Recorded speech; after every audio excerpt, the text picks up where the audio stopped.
is the TNH Podcast Network.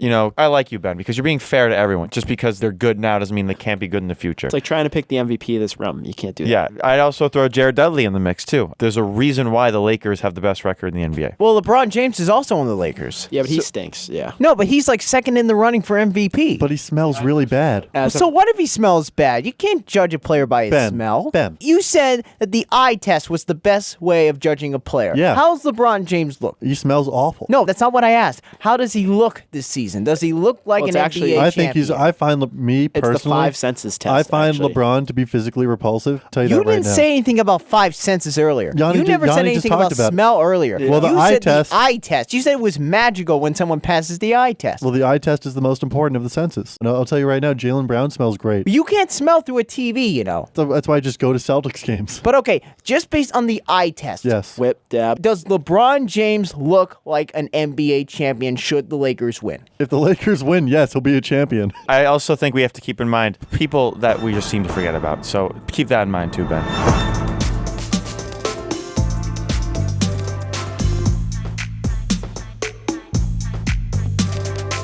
What is good, everyone? Welcome to the 8th episode of the second season of the HoopCats podcast on the TNH Podcast Network. I'm Sam Eggert, and I'm here back with the boys, Yanni Kikoris and Matt Erb. Guys, what's good? Hey, man. Yeah, good morning.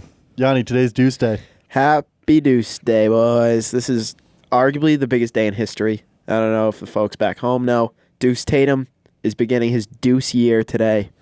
I mean, I don't even know what to say. I got tears in my eyes. It's beautiful. A lot of emotion in the studio today. Yeah.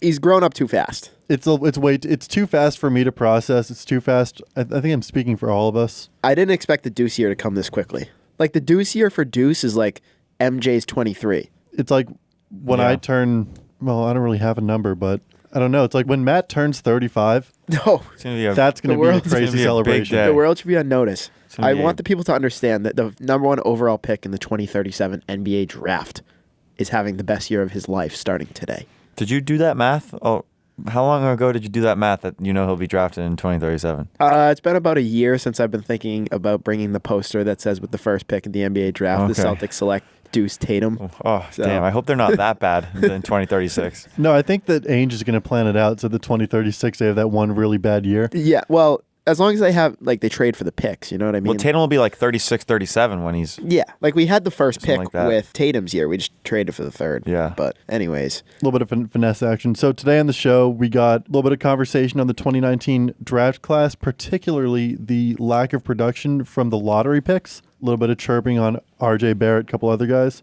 We're going to talk about a second-round draft pick who's been finding a lot of success in the G League, Tremont Waters. Talk about that controversy in the Spurs game and the Rockets with Harden's dunk. A little bit of next up, Yanni's segment, but I'll be taking the reins on that one. I got two players I want to talk about. And then we'll talk a little bit about Carmelo and the Celtics looking good defensively without Marcus Smart. But let's start it off with this 2019 draft class and their lack of production. Obviously, Ja Morant has been playing really, really well. Yep. No two ways around that. He's got superstar written all over him. He's going to be a transcendent player, whatever. Zion Williamson hasn't played. Hard to comment on him. I still think his career is going to be riddled with injuries just based off his build. But again, that's another conversation for another time. Tyler Hero's been looking pretty good. I don't know what his peak potential is. Matt, do you think that if I were to say like peak potential for Tyler Hero would be like a Klay Thompson? Yeah, I think that'd be a good estimate. I think sooner or later he's going to be in the starting role. There's a lot of upside for him. He's already shooting almost 40% from three, and that's not easy to do as a rookie. And it's a smooth stroke, too. Mm-hmm. Like, his jump shot looks really good. It's a catch and shoot. Really good. It's a beautiful catch and shoot shot. I couldn't agree more. And he's just one of those players where he looks poised out there. And for a rookie, that's rare. He's comfortable. Continuing with rookies who are shooting the three ball well, the Hornets rookie, PJ Washington, who I don't think a lot of people knew would be as good as he has been, has had a very strong year, shooting 43% from deep and an effective field goal percentage of 57.3, which is pretty strong. Dude's playing 28 minutes a night, averaging 12 points, and for a rookie who people probably didn't even know would be productive, that's been a pleasant surprise. Another pleasant surprise, I don't know if he's a surprise or not, but another good player has been my boy Rui Hachimura, the man from Japan. Hachimura has been averaging 14 points, 5.7 rebounds, and 1.5 assists. And I was watching the game last night. He had 18 in the first half. Yeah, this kid's special. I think he's good candidate for He's a thought for Rookie of the Year. Definitely a thought. See, the problem with this dumpster fire of a draft class that we have to deal with is we're never going to be able to peg the Rookie of the Year. Until the last minute. It's just going to be impossible. I mean, Joel Embiid, when he played only 30 games, he got votes for Rookie of the Year. So, God forbid Zion Williamson comes back in January, February. He could very well take Rookie of the Year. Yeah. So well, it's a one-man race right now, I think, just for John Morant. It's leaning that way, yeah. But I think we're going to have to wait till the very... Like, last year, we just knew it was Luka Doncic right away. There was no one else to even compare him to. Yeah. Well, Trae Young did really... in the second half. Trae Young outplayed Luka in the second half, but Luka's first half performance was just so strong, you couldn't ignore it. But back to Hachimura, like, I get it. He can score and he can rebound, and he's big and physical and athletic. But there are really, really blatant holes in his game. Like, he's kind of clueless defensively, a la Steven Adams, Enes Kanter, where he's been getting worked in the pick and roll consistently. And then also, passing-wise, it's non-existent. You just wanted to watching him play. I mean, this is a guy only averaging 1.5 assists per game. And then you look at his college stats, he wasn't passing well either. And I understand that there's like the transition from playing lower-level competition in Japan, where he was clearly head over heels the best player on the floor most of the time. So passing wasn't as much of an option as it is now for him. So I think it's a matter of him kind of developing as a game, as a passer, and as a, I don't know, just more of like a team defensive-minded player. Yeah, he doesn't have that distinct role yet where he can come in and do what he has to do. I mean, I was watching the game last night. He's good for like a few mid-range jump shots. Also, the Wizards, just off topic, hit more mid-range jump shots last night. Him and Bradley Beal than I've ever seen in a basketball game in my whole entire life. That's a story for later. But anyways, Roy just needs to figure out what he's going to do in the NBA for himself to stay afloat. That's all you have to do. You have to do your job. You got to figure out what aspect of basketball you can do the best and do it. And if that's shoot the three, if that's play hard-nosed defense, whatever that might be, you have to figure out what that is. And I don't think he's keyed into exactly what that might be right now. And we're the biggest plus-minus podcast in the country right now. Yep. And this is a big win for the Wizards over the Sixers. Roy Hachimura, only +1. Right. After scoring 27, 7 rebounds, 2 steals. And then his replacement, Davis Bertans, +14. Dude started off 8 for 8 from the field. Yeah, he was going off early. He's been I don't know about surprising, but he's been a good pickup for them because he's just a smart player who knows. He clearly benefited from playing under Pop for so many years. Yep. But continuing with the draft class talk, let's get into the duties. I want to start with RJ Barrett, somebody who we originally had, I think I picked him as my Rookie of the Year. He has been having his struggles offensively, and there's the debate.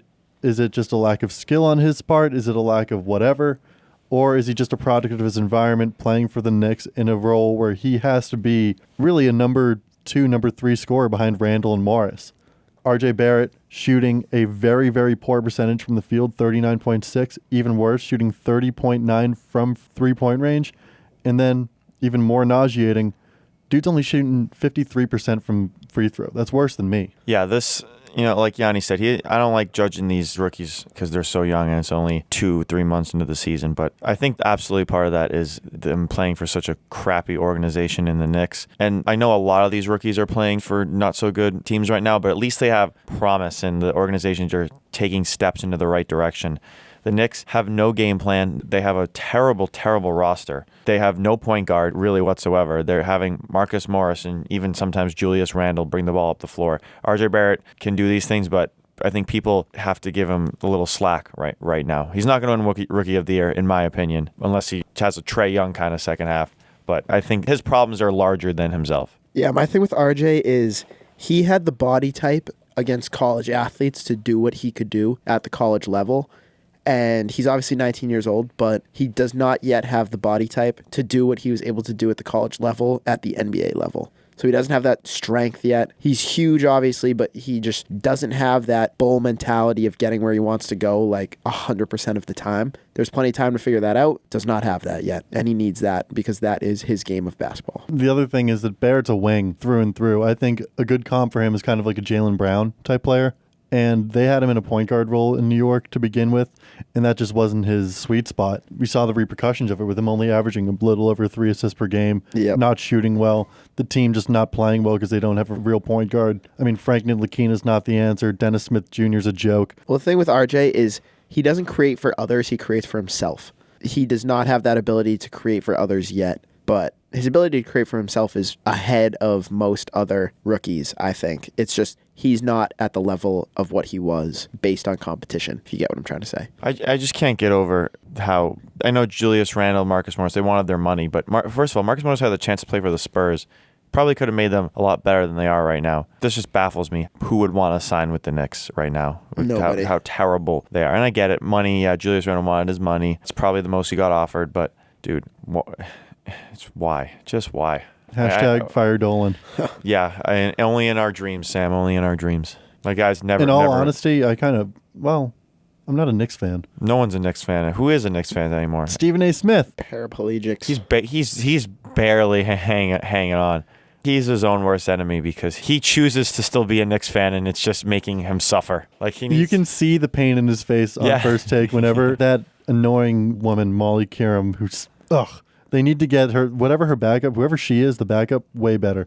But regardless, whenever Molly Qerim opens her goddamn mouth and is about the Knicks, does she know it's not a 3-person show? It's not. It's not. It's a 2-person show. It's a 2-person show. It's I am there to watch Kellerman say something stupid and Stephen A. refute whatever Kellerman says and then make a good point. Right. That's the show. I'm not there to watch Molly Qerim whine and talk about how she only has a job because she's Jalen Rose's wife. That's literally it.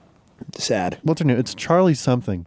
Whoever backs up. Yeah, Molly I know Qerim, who you're talking about. She's amazing. Yeah. Like Molly Qerim, I mean, I could go on and on about how much she sucks. All right, this is the last thing I'm going to say about First Take. If Matt or Yanni, you guys have a point after this, I just need the First Take producers and the ESPN higher-ups to look at the comments on YouTube on any video where it says anything about Molly Qerim. I don't think there's ever been one positive point made about Molly Qerim. Yeah, and her voice is very whiny. She's a good-looking girl, though. Yeah, I mean, Jalen's doing well for himself. But yeah, at the same time, you're just not fit for the environment that was given to you. Sorry. So continuing, another player that I wanted to talk about of the 2019 lottery class, Jackson Hayes. Yeah, honestly, for the Pelicans, he's really stepping up for injury. I mean, Derek Favors, did he come back last night? Because I know he's been out for a while. I can't remember with the death of his mother, which I found out. It's been quite the struggle for the Pelicans, but good for Hayes for stepping up, and he's been one of the ones that looks promising. Yeah, he's going to be a project. That's all he is. He's a big project. They're going to figure out exactly what to do with him when the time comes, but he's not right away expected to be the greatest of all time. So I think it's a lot less weight on his shoulders, which helps. Yeah, but again, for a lottery class, that's been disappointing for them for the most part.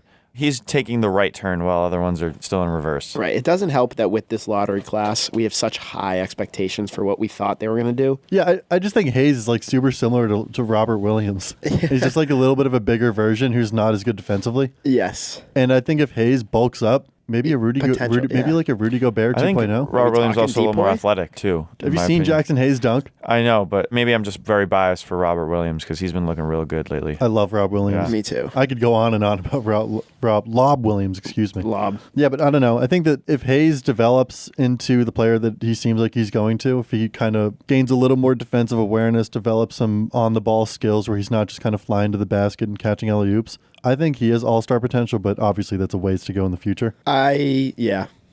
It's so hard to judge these guys. It is so difficult. Well, one guy that we can judge, and this is going to be pretty easy, and I think I'm kind of accurate with this, DeAndre Hunter. It's a big topic. No, it's not. DeAndre Hunter has been a embarrassment. Stinks. He is the worst nightmare for anything that's ever come out of Virginia. People thought that Virginia players would be good after Joe Harris found success. They thought DeAndre Hunter would be like a Joe Harris type player with the ability to shoot the three and play defense.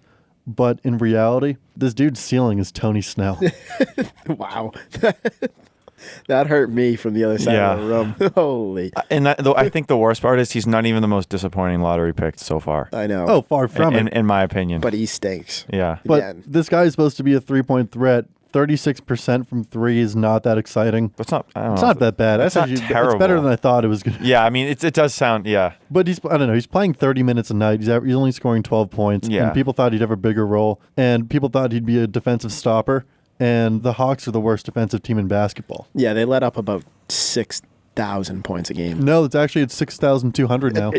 It moved up from last night. Oh, yeah. Oh, I wish I could keep up with my NBA data. Yeah, it's going up exponentially. It's like, it's like the process of elimination. I think the Hawks started out like 3-1, and now they're like 5-17 or something. Like it's just. Yeah. I didn't realize how much they lost in a like. Well, it was once John Collins got suspended. Yeah, and then Trae Young was out for a few games too. So wait, is the points scored against them, is that E is equal to MC squared? Is that where that came from? Yeah, that's directly from points scored against the Hawks. Okay. Now science makes sense. Yeah, it's all coming to, I mean, look. I apologize, Mrs. Sherman, for my poor performances back in the day. Everyone knows that Yanni's boy, Albert Einstein, Yeah. was taking notes watching Trae Young play Yes. back in 1802 or whenever he was alive. Shout out the homies. So continuing on to who really sucks, Darius Garland. Do we even want to spend time on him? No, because then my stomach will start to hurt. I don't like even thinking about the Cavs. Yeah. You know what they remind me of, except not as good? The Cavs. I'm not saying that they were good. Are you talking about But- Cavs or the Garland? The Cavs. Okay. Do they remind you of the Cavs of last year? No, but they remind me of the 2009 draft that the Timberwolves had, where they drafted back-to-back Ricky Rubio and Johnny Flynn, two small point guards, and Rubio turned out to be a damn good player. Yeah. Not an all-star like some people thought he would be, but he's still good. Still can pass. Johnny Flynn, he was all right, but he fell victim to a hip injury. But regardless, that's two small point guards that they kind of wanted to have be their backcourt of the future. Sexton's like, what, 6'2"? He just like doesn't, I don't know, Colin Sexton does not have enough yet. Yo, can I just say something real quick about Johnny Flynn here? Yeah, go. Well, let me introduce you. Alright, Get a little alright, intro. sweet. Get a little intro going. We now welcome onto the show a good friend of the podcast. Let's go. He is the sports director at WUNH, the host of WildChats Sports on 91.3 FM. Let's go. We've got the man, the myth, the legend. He's a big dude. Kevin Larney is in the house. I mean, I wish I was a big dude, but hey, I'm in the house. I'm ready to go. This guy knows a We're thing or rock and two rolling. about basketball. I hope so. Big personality. But Kevin, yeah, you got a take. Let's hear it. Yeah, so I was just, I mean, nothing, groundbreaking here, but I was just going to say Johnny Flynn was like the best player ever on 2K. I just remember dropping threes with that dude. Yeah, I think I had like 100 points with him on 2K, so he's my favorite 2K player of all time. But like that was just like a major throwback with Johnny Flynn. Yeah, But, 2K8 through 11, you could find like guys that were just absolute cheat codes. Oh, yeah. Mo Williams is my guy. And Mo Williams is the best. Wait, like Monte Ellis, too? I remember- Monte Ellis? Total cheat code. I can't And, remember which game it was, but Jameer Nelson, I used to take one dribble with his left Jameer hand, Nelson. top of the key three, every single time. Like we thought it was a cheat code. 2K, Jameer- no, NBA 2K10, Magic Jameer Nelson was either a shoo-in for an assist on an alley-oop to Dwight Howard or just whopping down threes. No, Yeah. or Darren Williams. Yes. Darren Williams. Jazz Darren Williams. Jazz Yes. Darren Williams. Yes. Yeah. Emphasis on the Jazz I here agree. because Nets Darren Williams was a total nightmare.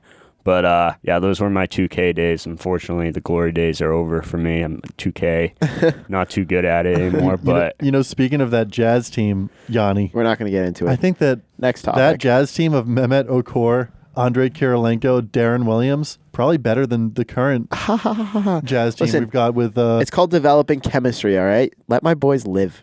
Don't come at their necks. Ugh.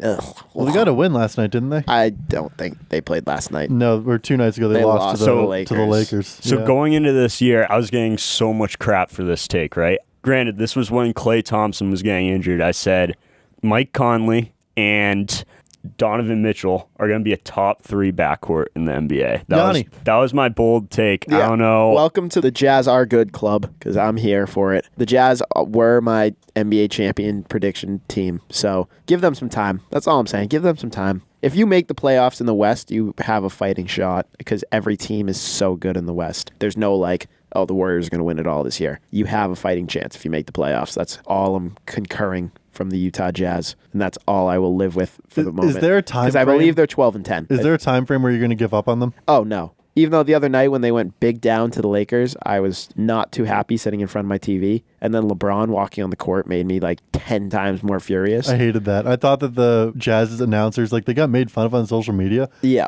but they were totally in the right. Well, You if- can't be walking with your sweaty, stinky feet onto the floor in the middle of a game when it's not even a timeout. Correct. Like the thing with that whole thing, like my whole take on that is like the Jazz announcers immediately did not know that LeBron gifted his shoes to a child in the front row. Like, oh, congrats, you philanthropist. Like, great job, buddy. But you can't go on the court when you're on the bench. I don't know if anyone remembers when Alabama had to play with 3 guys in college basketball because during a fight, their whole entire bench ran on the court. If you run on the court, you get ejected from a basketball game. And LeBron James wasn't like a step on the court. He was 6,201 steps on the court, more than the Atlanta Hawks just scored on. That's how many steps he was on the court. But Yanni, aren't you aware that like LeBron is just he's the king and he's like the coolest guy ever? Yeah, and he can do what he wants. He can He's do like- whatever he wants, and we're supposed to like sit down and pray to him because he's that good. Right, and whenever he gets critiqued, he has to post it on social media saying, "Man, the disrespect that people have for me is that's literally what he sounds like when he talks. It's the worst." You know what LeBron does when he's at home? He drinks wine and cries wine-drunk tears. Yeah, give your kids wine and be more illegal, buddy. I'll have you arrested. I can put you on house arrest for crying out loud. I know a guy. Does Deuce get wine on his birthday? No, come on. Deuce's protein shakes strictly. Protein shakes? Yeah, we're developing Deuce into, as we said, the first overall pick in the 2037 NBA draft. He's Yes, ready for it. He's ready. You got to start him early. Start him young. I mean, the guy does dude things already. Deuce does dude things. That's my new motto for Deuce the dude. Deuce does dude things, and that's all I need with life right there. So continuing on to another another lottery pick who's been underwhelming, Jarrett Culver.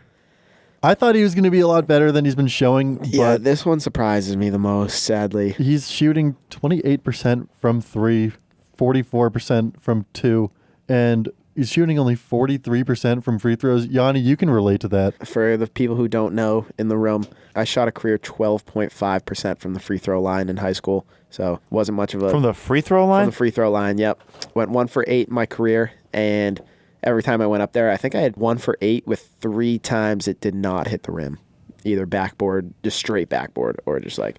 And I was a pretty solid shooter in high school, not to toot my own horn, but like every time I went to the free throw line, all eyes were on me, and I think pee streamed down my leg, left leg. Yeah, I was going to ask, like, do you ever like leave a game, go to the locker room, and you got a little brown spot in your pants? No. I saved my pregame poops, obviously, so like my digestive system is cleared. But Just back when you were eating cheese too? yeah, Oh, cheese was part of the diet. That was the laxative that you were taking? Yeah. The cheese was part of the diet, and now that I'm lactose intolerant, we have discovered that cheese was not a friend.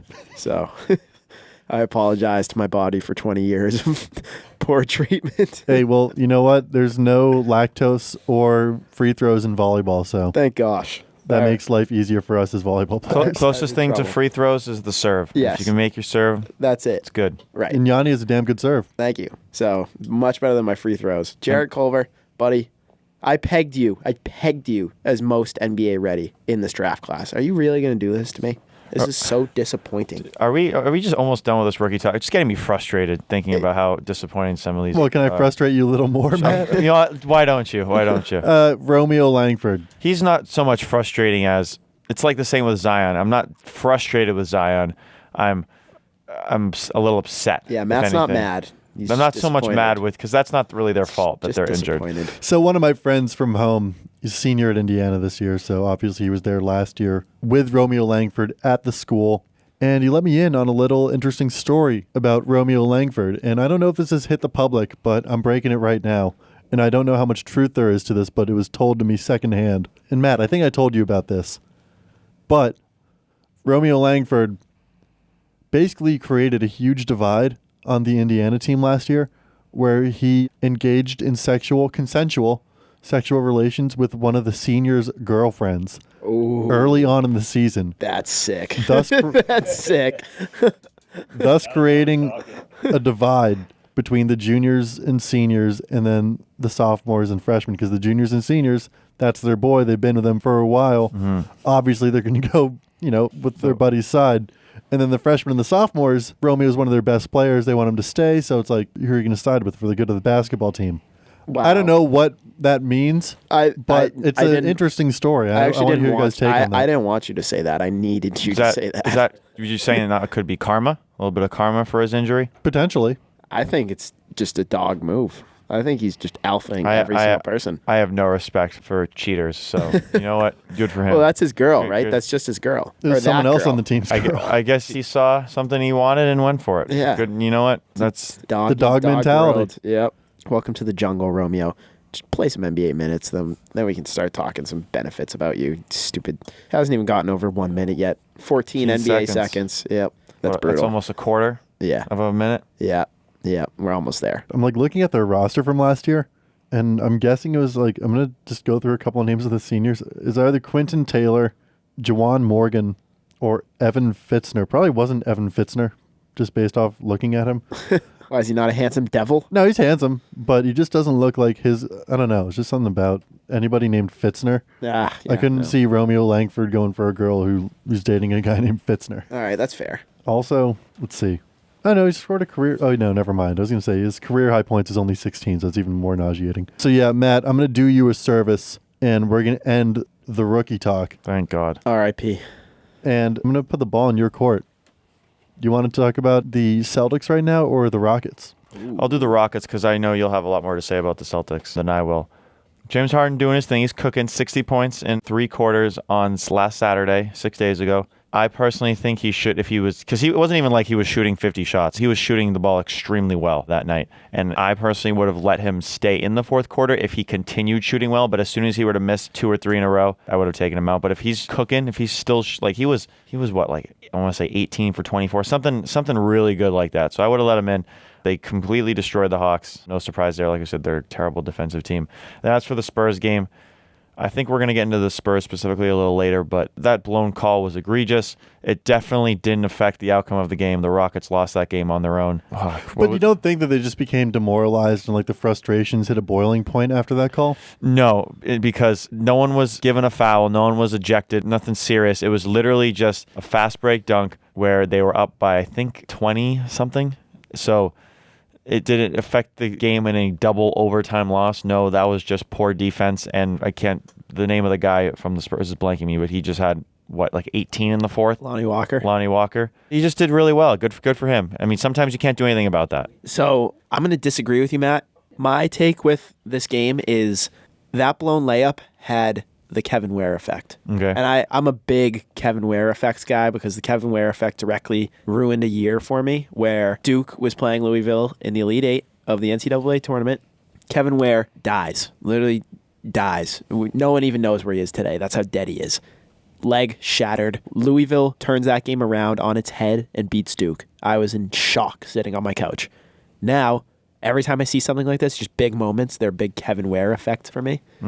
I really think that blown layup, that egregious of a blown call, had a Kevin Ware effect. Just the Spurs were like, oh, we can take advantage of frustration right now. We can take advantage of something that maybe wasn't there before. I think Aldridge was out for that game, too. I believe so. Yeah, but does that matter? Aldridge been No, it doesn't matter. But, like, year. again, that probably helped them. It probably did help them. What, the Spurs? Yeah. But because we know that DeMar DeRozan and Aldridge are just god-awful together on the court. So if one of them's off, then the other one seems to do just better. Even though that wasn't DeMar's game to win, it was Lonnie Walker's game to win. So Yes. He played out of his mind, and I got to give him credit for that. But Kevin Ware, man. Interesting quote from Mike D'Antoni after the game. He goes, a little bit, but referring to what happened at the end of the game, he goes, a little bit, but that's our fault. We should have ended it in regulation, gone home, and we'd be fine. Now we're more tired and played a lot of minutes. We lose the game and we go to Toronto and it affects a couple of games. We just lost our focus. Even though they won in Toronto, so pretty good job. He goes, I don't know, but down the stretch, we just didn't do anything to win the game. We just quit playing defense. We quit getting back, turned it over silly, and didn't get back.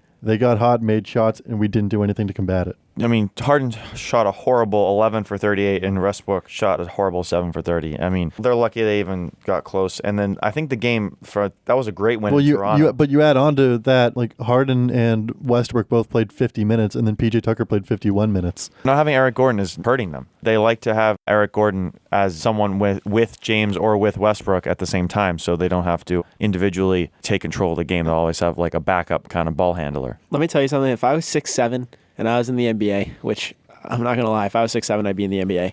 I think the last team I would want to join is the Rockets, just because I would never get the ball. And that some people like that. Some people choose winning over the ball. I like the ball. Yeah, but are they really going to? But they're not going to. Well, that's what they said about. They're never going to win anything. Well, that's what they said about Westbrook, and he's getting the ball. We'll see. He is getting the ball, but that's Russell Westbrook. Yeah, Russell Westbrook will get the ball. It's not so you're not comparing yourself to Russell Westbrook? Like Eric Gordon has always been in the conversation for Sixth Man of the Year, and I don't even think he's in consideration this year. No, he barely played. Exactly. He's been in duty all year. Yeah, exactly. We were seeing signs of that, like his last season was winding down too. Right, but every year he's in the conversation, and he wouldn't even scratch the floor with some of these people. Continuing that Celtics game the other night, no Marcus Smart. I get it. Jimmy Butler scores 37 points, but They really held the fort down. It was a great game. I'm trying to find the final score. It was like 112-93. Exactly, 112-93. Jaylen Brown, season high 31 points. Kemba Porton 28. Jay Smoove 19. And then off the bench, Carson Edwards even got a bucket. So, thankfully. But yeah, time, buddy. Actually, I think he hit free throws. I don't think he had a bucket. Yo, Sam, I actually owe Sam an apology because in the beginning, so far, I owe him an apology because on our Monday show for the what is it? for the radio, we were having a debate whether Jaylen Brown was worthy of that massive contract. Right after he demanded like $40 extra million from Danny Ainge. I think his contract was $120 million over 4 years. It's 113. 113. Yeah. All right. So I was not for that. I don't know about you guys, but I was totally not for that contract for Jaylen Brown. I did not think he proved himself. I felt like he was a shaky shooter, and I felt like that was too much money guaranteed. So far, he's been the most impressive player on this Celtics team for me this season, especially in the midst of the Gordon Hayward injury. Jaylen Brown, he's in discussion for being an all-star so He far. really is, yeah. So I got to good. give it to him. He's so good at basketball. So what? been, No, so you continue your apology. I want to hear it. I mean, I don't know what else to say. I mean, he's playing good. I want to. Well, he's leading the if you team. If you want to know what else to say, it's I'm Kevin Larney. I was wrong. All right. Well, Give the mic back to Kevin. You still Sam was got right. plenty of Sam's time always left, buddy. right. All right, I'm not all on board. He hasn't proved the $120 million just yet, but I think he has. he's playing good. He's playing good, Sam. You said it was an awful contract. I said it was a great contract. I mean, what? we'll see. I mean, it's still a quarter away. So far, I'll admit it's looking good for Jaylen Brown. I Let's really wait hope- till the end of this year. My prayer is that Jaylen Brown and Jason Tatum are like boys on the side, and they're just like, hey, let's never leave Boston. Let's stay here forever. Oh, I would be in a wonderland for the next 20 years of my life. Tears of joy. Literally. You know, I'm really am ashamed of you because you don't owe Sam anything because at the time that he, especially last year, he didn't deserve that contract. Sam often plays with emotions, and he was right on this one. It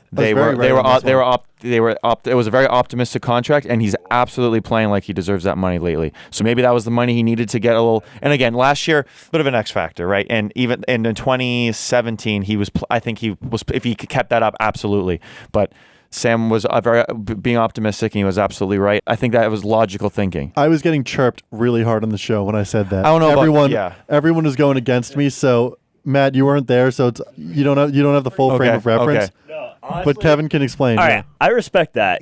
Pound it right there. All right, I respect that.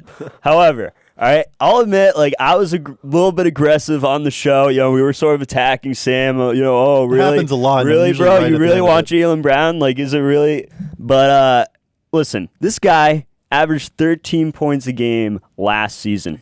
You're telling me going into this season, he was worthy of the 4-year, $120 million contract? I absolutely agree that it was quite optimistic. But so far in this quarter, he's showing he's deserving it. But come on, you cannot tell me going into this season that was a little bit optimistic. Oh, it was obviously optimistic. There's no doubt about that. That being said, Sam's a half full kind of guy. I did the eye test. And I think part of that. The eye test goes past the numbers in some situations. This happened to be one of them. I saw that he had the ability to make that little post fade, and he was whopping down threes towards the end of the season, and he's already a great defender. It was all, the proof is in the pudding. It's just a matter of him putting it together. It was a matter of Kyrie not being there. And what do you got? And part of that is they didn't want any other team to have him because there's a lot of teams that would have picked him up. Maybe not for that amount of money, but I think they wanted to keep him so they didn't have to lose him to, well, let's say, not that they would pick him up, but like a Philly or a Toronto. Anybody, I think Toronto would have been a good, could have picked him up with that young team going right now. So He'd be a great fit in Toronto. yeah, he would. And replace Kawhi too. That would be pretty interesting. Because But- it's interesting that you bring that up specifically because early in Jalen's career, people were saying that his peak was like a Kawhi Leonard style of play. Yeah, no, there's been those comparisons for sure. But I just want to backtrack here. Explain this eye test theory to me. I'm curious what that means. The eye test? The eye test, yeah. You ever watch the movie Moneyball? I have, yeah. So before all before the statistical Yep, revolution, There you go, English. Here we go. me speak English, but no. So before the statistical revolution, all scouting kind of relied on the eye test, and then in terms of stats, it was you got your points per game, rebounds per game, assists per game. But if you just saw a player and you saw that when the ball was in their hands, there's that little sense of magic where you got that tingle in your feet. What are you talking about, man? And you could just feel it emotionally. All right. And you would see Jaylen Brown dribbling hard, setting up for taking high-quality jump shots, always having that sense of aggression, having a great flat top. I mean... That's fair. The flat top, all right. What more you're right on that one. However... And the dunks. What about Greg Oden? It didn't look good. You didn't pass your eye test? Did not pass the eye test. Damn. He looked fair. He looked unstable in the same way that Zion Williamson looks unstable to me. What do you think of RJ Barrett? Is he passing the eye test despite his shooting struggles right now? Well, RJ Barrett just getting... Well, Yanni made a great point about this earlier in the podcast before you came on, Kevin. But yeah, he's getting overpowered. Because to requote Yanni, what worked for Barrett in college is that he was able to body people. And he can't body people anymore because he's 6'7", 220. And then you've got guys like Jaylen Brown who are 6'7", 220 and just like stronger and more athletic right now. So there's that. It's going to take time. For sure. Faux show. So continuing on, one of the next topics I want to talk about is a little segment that we used to do on the show more often. We're going to get right back into it with a little thing called Next Up. And I got two guys on the docket today for Next Up. The first one, I was high on him early in the season after watching him in Summer League. And I personally don't know of anybody who was on this guy's high horse either. But Christian Wood put up 28 points a couple games ago. And he's one of the most athletic young bigs in basketball. A lot of people are not aware of that. But I just think that this dude, it was a game against the Spurs, surprisingly enough, where the Pistons won 132-98. Wood put up 28 points, 10 rebounds, 2 assists. I just see him developing into a more legitimate player than a lot of people thought he would. He's been averaging 8.8 points, 4.4 boards, shooting 62% from the field. And again, to go back to the eye test, this dude has double-double machine written all over him. He's like Jackson Hayes kind of, but a little bit bigger and stronger. I don't know if you guys have watched him play at all, Yanni, Matt, Kevin. And I think is he a 4 or 5? I'd say he's a 5 just because he's listed as 6'10", but he looks a little bigger. And I think he's in a great place with the Pistons in terms of being behind Andre Drummond, who's definitely the best rebounder in the game right now. Maybe not the best big, but the best rebounder. So I think he's learning. And then you add on to that Blake Griffin. Yeah, Blake Griffin too, if he's 4 too. So I think he's in a good scenario. I think he had a really good game, and it kind of put him on the map a little. Yeah, I haven't seen much of him. All I know, just looking at this, he's 24 years old. Jackson Hayes is 19. If Christian Wood hasn't made that much of a splash yet, I'm taking my stock with Jackson Hayes and riding his horse out to the west. Yeah, Wood's I think Wood's just a late bloomer. I think that's what we're seeing with him. I'm buying stock in Robert Williams before either of those players. Yeah, I agree with you on that. So my other next up, this guy's one of my favorite players in basketball, probably my favorite player on my fantasy team this year. Out of the University of Kansas, Devontae Graham. Most improved player. Also went to high school at Brewster Academy in New Hampshire. So shout out to the school in Wolfboro. But regardless, this dude averaging 18 points, solid 7.7 assists, shooting 40% from 3. I mean, come on, this guy's a beast. I've always liked his style of play. At every level, I think his style of play has been really cool to watch, very smooth, and I really like what he's done this year. Yeah, honestly, I just feel bad for the Hornets because they have these two great players in P.J. Washington, like we just talked about, and Devontae Graham, and yet they gave such a horrible contract to Terry Rozier. And I think if they knew both of those players would take these, well, P.J. Washington would anything like he's been right now, and Devontae Graham would take that such a huge leap from one year to the other, they would not have given Terry Rozier that absurd contract, which he doesn't deserve at all. Yeah. Yeah, not to mention, well, I don't know, but Malik Monk, he's a disappointment. So I figure a backcourt of Graham and Rozier is better than a backcourt of Monk and Graham. Would we agree on that? Yeah, sadly. Yeah. Even though Monk has probably the best shot in the NBA this year so far. With that buzzer beater. Oh, that one. Okay. Yeah, I thought you were saying like shot in general. No. Just one individual shot that he took at the rim. And that was it. Can I give one next up really quick? I'd be offended if you didn't. It's actually a negative next up. And I know this topic is very prevalent with a lot of discussions that I have. I'm going to make the argument LaMelo Ball is not a top 5 guard in this draft class. Not a top 5 guard in this draft class coming up. Yes. All right, you got to give us some names. Like who's better than him? I can just go through a list of people that just like, I did this the other day. I love Cole Anthony. I think he's going to be a stud. Even though he's older, Cassius Winston has proved himself at every level. I love him. I was listing off guards the other day. I can't remember. Nico Mannion. Nico Mannion I like. I don't know if he has it yet, but he's up there too. Oh, you know who my guy Howard. is? Marcus Howard can score the ball at the NBA level right now. Also, I'm so officially on the Tyrese Halliburton train. He's a talent as well. I think LaMelo Ball has proved nothing. 0 things. I think he's proved 0 things. I think people see his stats and they're like, oh, like he's doing okay. He's not a top 10 NBL points per game producer. Doesn't shoot the ball like incredibly great. His passing is the only thing that I like in his game. But to say he's the number 1 pick in this draft is beyond my knowledge. Oh my. Like you're looking at NBA talents like, I know he's suspended for a little bit, but James Wiseman, that dude is ready for the NBA. Ready. Like, you got guys who are ready for the NBA. I don't think LaMelo Ball is ready for the NBA, and he hasn't proved it yet. Has not proved it yet. The NBL does not prove NBA ready. You're playing against washed up, like, not even washed up, like, barely decent NBA players, and then just, like, scrubs. The NBL, I get, is professional basketball, but, like... You think the NCAA is better? I personally think the NCAA is better than the NBL. I think those guys are proving it at this level, especially this year with the three-point line in the NCAA moving back to the international three-point line. I think that is going to make a huge difference for these talents, and I think that those guys are going to be able to shoot the ball in the NCAA at a higher clip when they make it to the NBA. Yeah, this makes me even more excited about Halliburton because Halliburton's scoring 16 points, averaging 8.5 assists, shooting 41% from 3.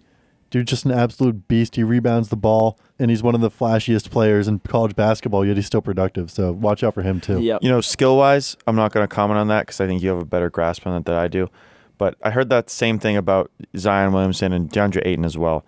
Because they may not necessarily be the most skilled players in their draft, but DeAndre Ayton was box office because Phoenix was the number 1 pick and they wanted someone local. He was from the University of Arizona, so they wanted to pick him that. Yep. And earlier, at least earlier in the year last year, people were saying, well, Zion Williamson he's just box office. Like people are going to want to see him. And I think that to an extent has the same thing with LaMelo Ball right now. Because I think that's maybe the only reason he'd go top 5. Skill-wise, probably not because I'm going to trust you on that one. I don't think he has the skills. But I think he will be drafted high just because of let's leave his father out of this, but just his name, and his his social media presence. Zion had that social media presence way before he came to Duke, so I think part of that is something you have to consider as well. Yes, Marcus Howard right now is my favorite guard in this class. He's gonna drop in this upcoming draft to like the middle of the first round, maybe late first round.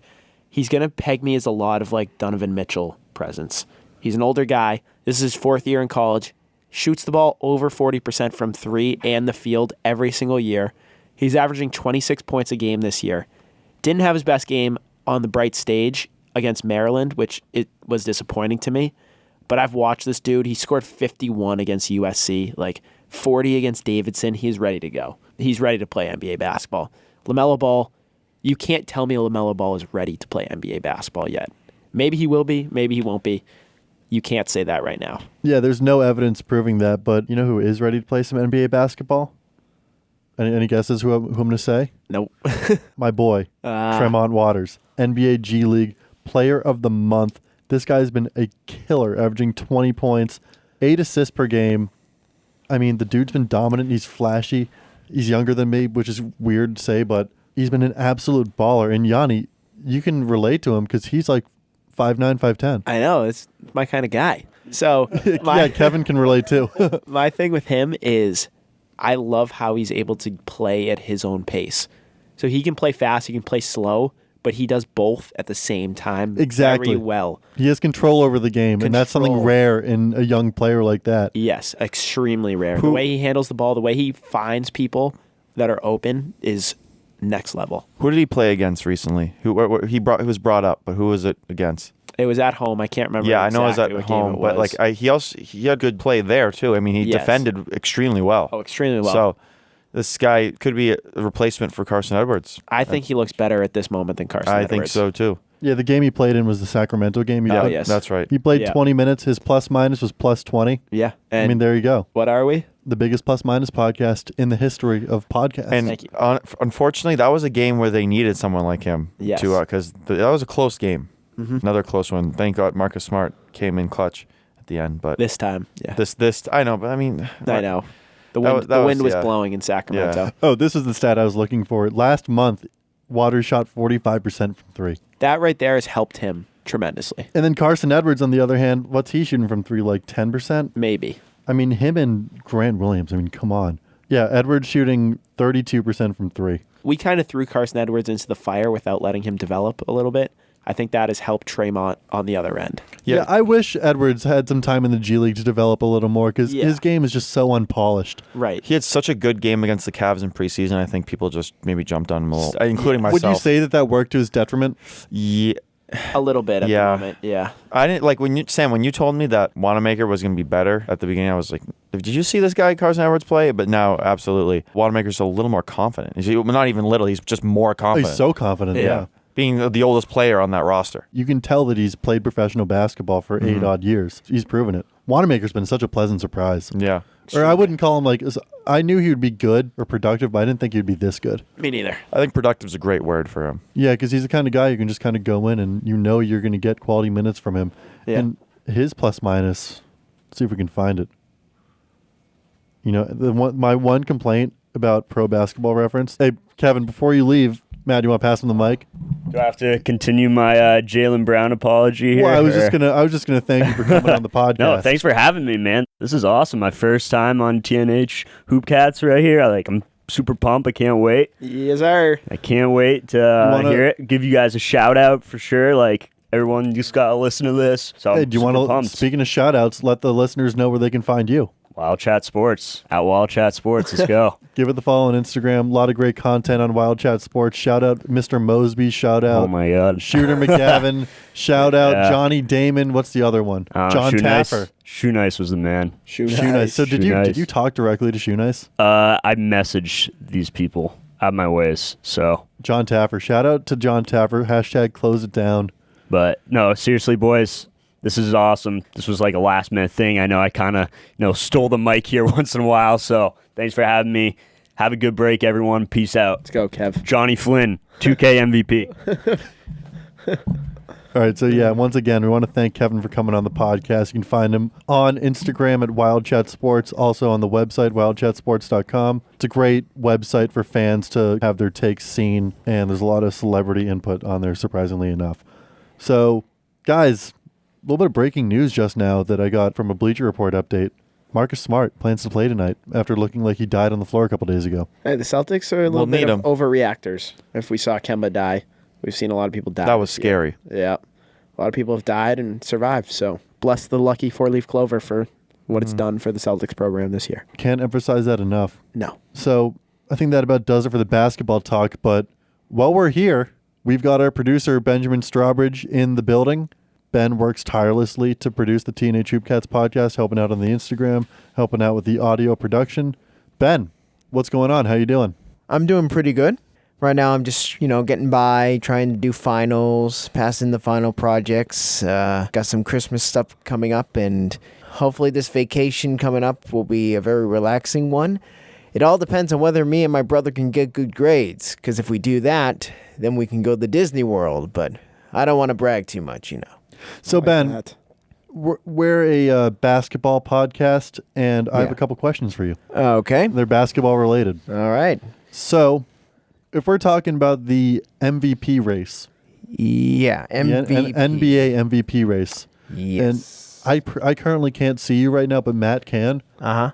Matt, can you tell me if Ben's looking at any particular article right now, or he's Googling MVP race right now? I don't know if you know anything about Ben, but I know he's a very popular guy, so I'm sure he's just texting a few ladies. I know he's on his phone, but I'm not going to say who he's texting or what he's doing over there. Well, that's a private matter, so I got to respect that. So, Ben, can you give me 3 names that you would have in the MVP race right now? Simple. Giannis, LeBron, and what's the third one? And Harden. You like those guys? Yeah, it's a good variety, and it's kind of predictable, though. Those 3 are the big guys right now, and those 3 are going to be the top contenders. That Woods guy you mentioned earlier, Yanni, I wish he was in the running, because he sounds like a... Deuce? Yeah. I wish Deuce was in the running. Oh, no, not Deuce. No, you mentioned Woods? Christian Wood? Christian Wood. Yeah, that's the one. Christian Wood. He you sounds have Christian promising. Wood in the MVP conversation? There's potential there. Yeah, he sounds promising. Doesn't seem likely, but you know me. Last year, I rooted for F. Dickinson in the March Madness. This is a fact. And I'm all about the underdogs. I'm all about rooting for the people who think they don't stand a chance, but Well- you can't discount these kind of people this early. Ben, do you want me to read you Christian Wood's stat line? Okay, what's his stat line? And then I'm going to read you Giannis Antetokounmpo's stat line afterwards. So Christian Wood has played 20 games this year. He's Okay. played 15 minutes per game. He's averaging 8.8 points, 4.4 rebounds, 0.6 assists, It's called production. and he's shooting 62% from the field. Now, Giannis, on the other hand, you ready for this? Okay. Giannis has played 22 games. He's averaging 31 points, 13 rebounds, 5 assists, and he's shooting 61% from the field. So what do you make of that? I will admit, just hearing the numbers on its own, it sounds very Spanish to me, if you catch my drift, because, I only got a B- in Spanish. Ben no habla. But it sounds like, correct me if I'm wrong, they sound pretty similar. One has more stats in one category than the other, but they sound pretty comparable. Matt, what do you think? Well, let me start by saying Giannis is Greek, not Spanish. So let's keep that in mind as well. No, come on. And Ben, let me put it this way. You can either get a job at Dunkin' Donuts or Aroma Joe's. And Dunkin' Donuts will give you $5 an hour plus benefits, and Aroma Joe's will give you $30 an hour plus benefits. Which one would you rather be with? Regardless of the money, I know that Aroma Joe's has this Witch's Brew drink, which is like the best coffee I've ever had. So, even if it was like $10, it's good that they're paying me $30. I would have picked Aroma Joe's either way. Smart. All right, so let's reverse that. Dunkin' Donuts offering you $30 an hour plus benefits.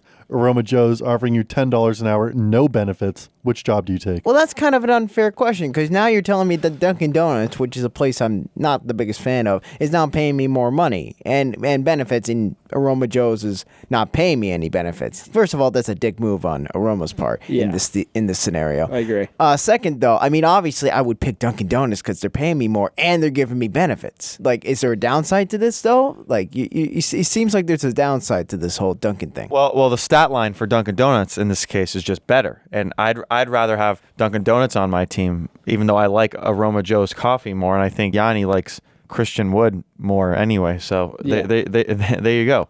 They think about it like that. Well, there's no point comparing Christian Wood to current Giannis right now. They're in completely different leagues. But you're talking about the MVP race. Yeah, but, the MVP isn't really decided until the end of the season. So you're saying that Christian Wood is poised to he's poised. play He's MVP poised. basketball soon. He's poised. It's too early. You people make these predictions like it's set in stone. Basketball is anything but stone. Ben's a future thinker. I'm an optimist. I've made that clear before. I'm an optimist, and maybe I don't know the most about basketball. I admit that. You three know a lot more than me.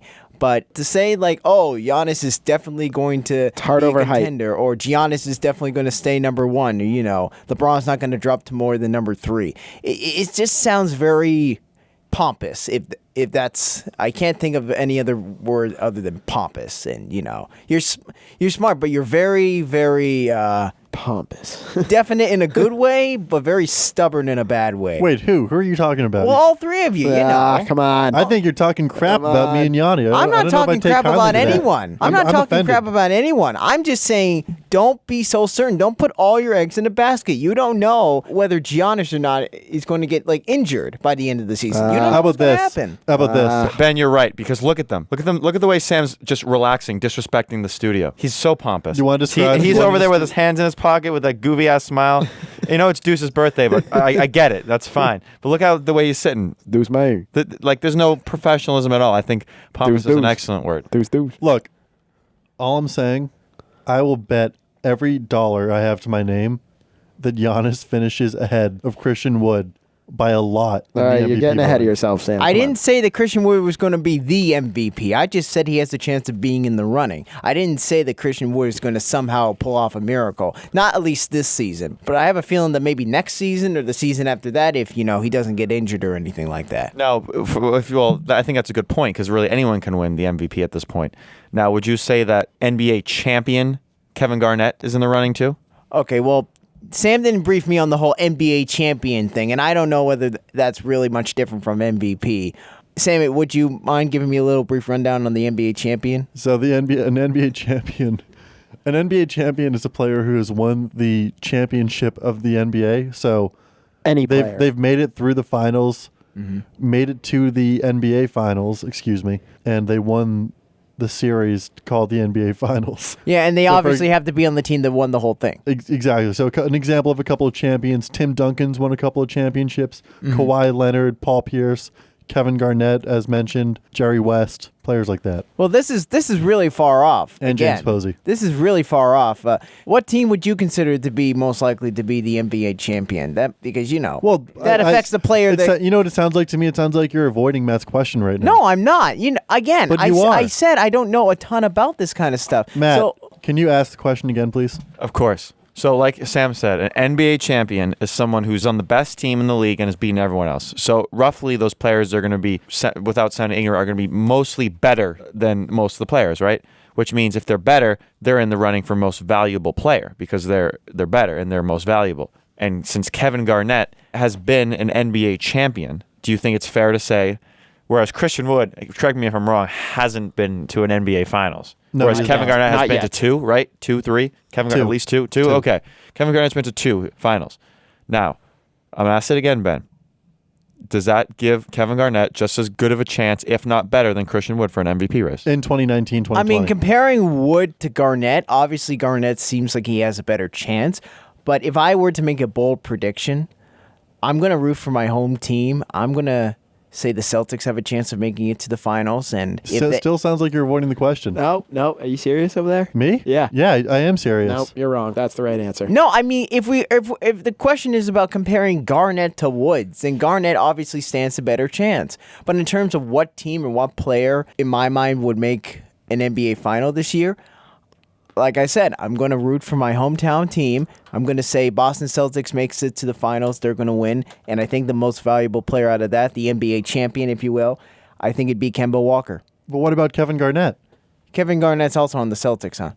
He's been on the Celtics before, yeah. Well, is he on the Celtics currently? No. No.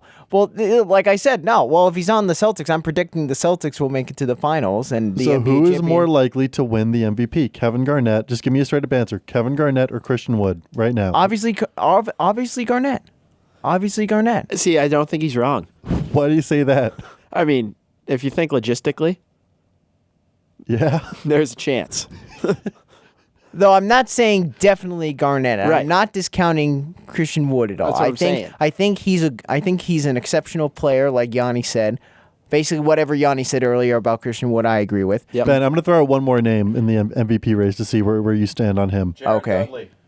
Matt, do you want to speak into the microphone? Yeah, sorry, I just had to shout it out so everyone in the back can hear. You know, like you said, I think I like you, Ben, because you're being fair to everyone. You're not giving anyone just because they're good now doesn't mean they can't be good in the future. It's like trying to pick the MVP of this room. You can't do that. Yeah, it's impossible. Well, I mean, I think it's pretty easy. Ben Strawbridge. But anyway, I'd also throw Jared Dudley in the mix too. I think there's a reason why the Lakers have the best record in the NBA. Yeah. And it's not because of some guy named Avery Bradley or Rajon Rondo. It's Jared Dudley.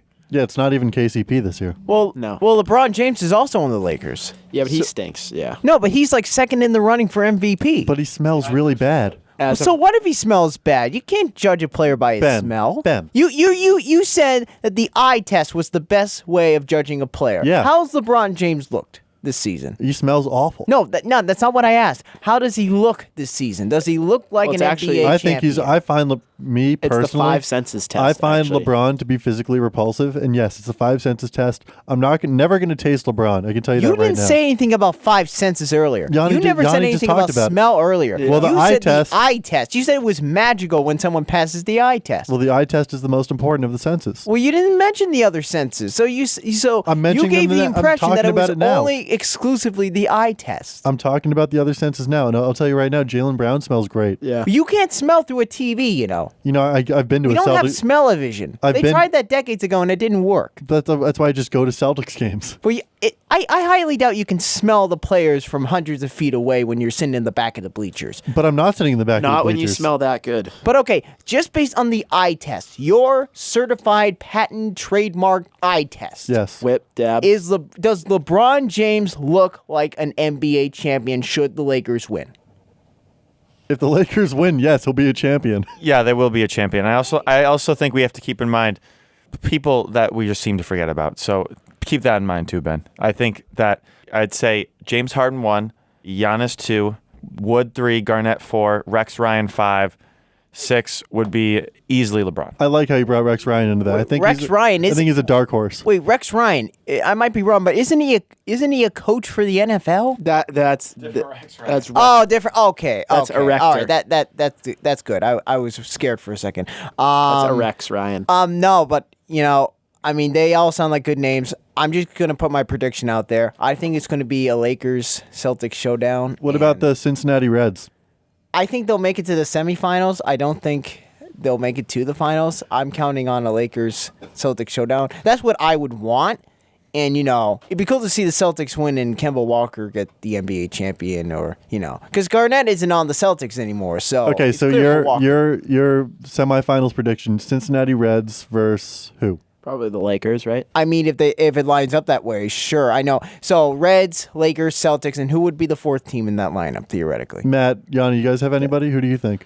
I'd probably say the Sharks, maybe. The San Jose Sharks? Yeah, I'd agree with that. Yeah. What city are they? San Jose. San Jose. San Jose. San Jose. Okay, so San Jose Sharks, Cincinnati Reds, Lakers, and Celtics. Sounds like a pretty decent lineup. So it'd be Celtics Sharks, it would be Lakers Reds, and then it would obviously be Celtics Lakers. Yeah. And then, I predict a very close game, probably by a couple points, maybe a 3-shotter, and the Celtics win. Kemba Walker, MVP, NBA champion. I think he's onto something. Yeah, I do too, and I think that's a perfect note to end the podcast on. Hometown pride, Smart. So I'd like to thank our special guest today, Kevin Larney. I'd like to thank our producer, Benjamin Strawbridge, for working hard and coming on the podcast today. As always, happy holidays, Shout out to Miguel Orlo Castillo for the music. As always, it's a pleasure working with you two, Matt and Yanni. Boys, thank you. Celebrate this holiday season respectfully. Adios. Good night.